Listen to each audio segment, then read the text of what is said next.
പ്രാർത്ഥിച്ചോളൂ. തേങ്ങയെ തൊട്ട് പ്രാർത്ഥിച്ചോളൂ. എന്നെ കൂടോത്രം ചെയ്ത് നശിപ്പിക്കാൻ ശ്രമിച്ച ആ നായിന്റെ മോന്റെ തലമണ്ട പിളർന്ന് ചാവണേ. പൂജാകർമ്മ വേളയിൽ അസഭ്യം പുലമ്പരുത്. എന്നാ മഹാന്റെ ശിരസ് പിളർന്ന് അന്തരിക്കണേ. അവനിനി മിണ്ടൂല.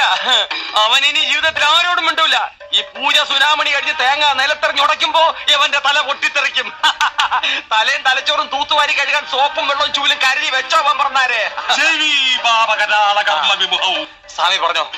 പ്രജ്ഞസ്വച്ഛമന പരാക്രമ ഗുണാൻ വൈരിക്ഷയക്ഷയ പ്രത്യർത്ഥി. കേട്ടോ, ആക്രമിക്കാൻ വന്നവൻ ക്ഷയരോഗം വന്ന് കൊരച്ചു കൊരച്ച് ചാവുന്നു. നിങ്ങൾ അങ്ങ് സമ്മതിച്ചേക്ക്.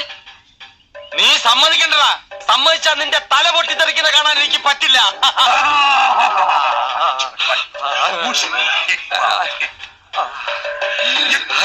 സത്യം തുറന്നു പറയൂ.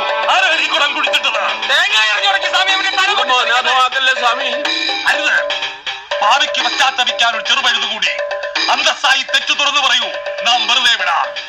വെറുതെ വിടാൻ പറ്റില്ല. മന്ത്രവാദി ചതിക്കല്ലേ. ഇനിയും ക്ഷമിക്കാനാവില്ല.